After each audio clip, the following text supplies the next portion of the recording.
طيب، المعلق الرياضي استقبلوه طبعا حفيظ دراجي في المغرب في الفترات الماضيه، استقبلوه في كازا، في الرباط، في اكادير، مارينا اكادير، طالع في السكوتر، ناكر معروف بصراحه، ناكر معروف صراحه حفيظ دراجي محمد تقي. والله يا عبد الله انا اقول لك اياها باختصار، القافله تسير وان شاء الله راح نحضر كاس العالم في المغرب، بعدها المملكه العربيه السعوديه. عالم في المغرب وكاس العالم في المملكه العربيه السعوديه. انا لا اعلم لماذا المعلق الرياضي حفيظ الدراجي دائما ينتقد المغرب والمملكه العربيه السعوديه، ما اعرف ليش هاي الانتقادات. انا اعرف.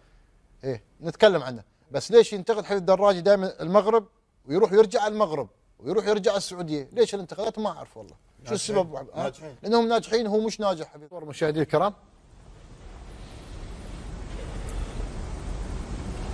السيد وليد الركراكي اعتقد محمد تقي من افضل مدربين العرب. نعم طبيعي، مدرب يمتلك امكانيات كبيره جدا، حقق نتائج كبيره مع المنتخب المغربي. الان هو في مرحله تحدي بين تصفيه الاسماء واتخاذ اسماء كثيره واسماء شابه ايضا تدخل معه. مدرب متمكن، احيي الاتحاد المغربي على اختياره لهذا المدرب، وايضا في المراحل الثانيه على تمكين المدربين المغاربه في المنتخب الاولمبي منتخب الشباب. يعني كل مدربين مواطنين مغاربه، سلامي، شيبه. تمام. هذا العمل سويناه قبل احنا. عبد الله هذا العمل كان موجود في الامارات وحققنا فيه نتائج. الان نعم ما في مدربين مواطنين، هذا واحد من المدربين المواطنين اليوم. طيب بدون نادي. عندك اضافه خالد؟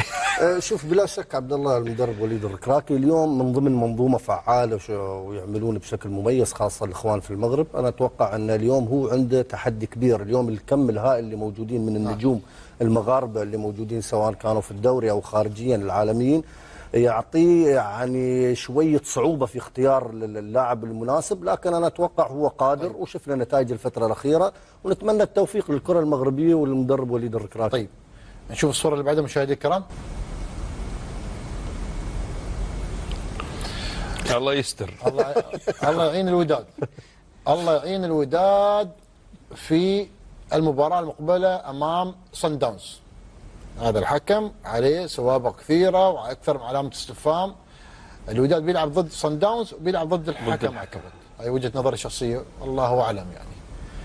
الله اعلم. الله يسلمهم. الله يستر. بس نشوف الصوره اللي بعدها مشاهدي الكرام.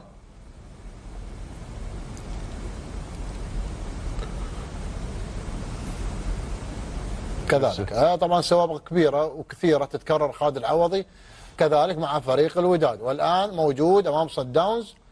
المباراه المقبله في النهائي كذلك نفس الحكم. انا ما اعرف والله، الحكام يدورون على فريق الوداد، نفس الحكام يروحون يردون. اظني ما عندهم حكام حميد غيرهم هذيلا. كواليس دهاليز افريقيا مشكله. المفروض كان يكون حكم مصري والله يا عبد الله. والله المفروض اي حكم فيه حكام اقوياء يعني. شوف بامانه، حتى لو نحن حطينا شكوك معينه في الحكام الافارقه، على الاقل مثل هاي المباراه ونسخه اولى وجديد، المفروض كانوا يستقطبون حكم اجنبي من الخارج عشان على الاقل يعني يزيلون اي شك يكون موجود. طيب. اليوم الوداد انا اتوقع مو شيء جديد عليه انه يلعب المباراه ضد الفريق وضد الحكم، شيء وحقق نتائج وان شاء الله قادر. اذا مشاهدينا الكرام، مساء الخير. ازول فلاون كدايدرين مزيانين، اموركم هانيه يا الوداديه، بل يا المغاربه، من طنجه العاليه الى قويره، من وجده الغاليه الى اسفي ومراكش. مبروك طبعا عليكم البطوله في نسختها الاولى، ان استمرت باذن الله تعالى. هكذا هو الوداد، مفرح عشاقه ومحبيه. الف مبروك لجماهير العائله على هذا الانجاز الافريقي. الوداد باختصار الممثل الاول للمغرب خارجيا محمد تقي. الممثل الاول للمغرب ولنا نحن عبد الله الوداد. كل التوفيق لهم ان شاء الله. اليوم البعثه اعتقد راح تتحرك الى جنوب افريقيا، قلوبنا معهم ان شاء الله، ترجع الفرحه ان شاء الله، فرحه مغربيه بامتياز، وان شاء الله تعالى راح نفرح معاهم هنا نحن في استديو التحليل هذا الداعم الى الابد للوداد وللكره المغربيه. نعم. طيب مرحبا يا وداديه، كيف المعنويات؟ ذهب الشوط بامتياز ودادي وباقي شوط ثاني في جنوب افريقيا. المعنويات عاليه كالعاده والامور تبشر بالخير بقياده السيد عادل رمزي قائد ربان السفينه الوداديه التي ستبحر باذن الله تعالى عائده بالفوز والنصر من معقل صن داونز. الدعاوي تتسابق من اجل الوداد الذي لا يرضى الا بالبطولات والالقاب. هذا طبعا عودنا فريق الوداد على حصد البطولات والالقاب. ان شاء الله تكون هذه البطوله بالنسبة لفريق الوداد يا خالد؟ بأمانة عبد الله الفريق قدم مباريات قوية ومستوى راقي بقيادة المدرب عادل الرمزي، واستحق عليه الثناء والتقدير، والجميع يشوف اللي نحن المستوى اللي نحن كنا نتمناه من الوداد ونحقق البطولة. فهذا عبد الله شيء منطقي، لأن اللاعبين يحملون شعار نادي عظيم اسم الوداد، يملك قاعدة جماهيرية عظيمة وكبيرة في المغرب وفي الوطن العربي. ونحن عبد الله اليوم رشحت أنا بأمانة من بداية البطولة أن الوداد بيكون رقم صعب، بيوصل للنهائي وبيحقق البطولة، ونقول نحن مبروك عليكم الإنجاز هذا، ويستاهلون أهل المغرب هذا الإنجاز الكبير اللي كان متوقع، خاصة إذا كان مرتبط باسم الوداد. بالبركة إن شاء الله.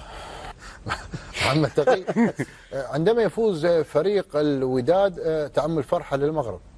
عبد الله هذا فوز الأمة الودادية للأمة المغربية. تعرف يعني الفرحة اللي تجي للوداديين فرحة كبيرة جدا، وهم يستاهلون هذا الفوز عبد الله.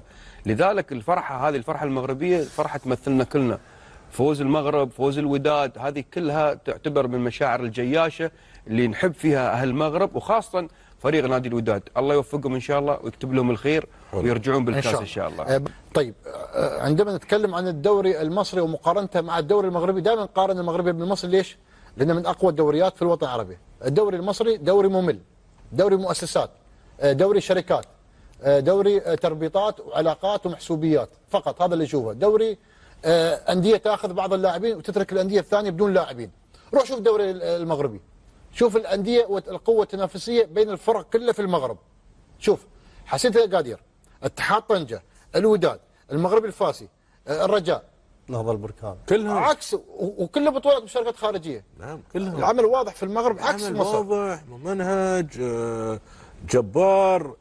اي فريق يلعب الاخير يلعب يا المتصدر، ما تعرف نتيجه المباراه الا بعد نهايتها. بالضبط، صحيح. طيب، المعلق الرياضي استقبلوه طبعا حفيظ دراجي في المغرب في الفترات الماضيه، استقبلوه في كازا، في الرباط، في اكادير، مارينا اكادير، طالع في السكوتر.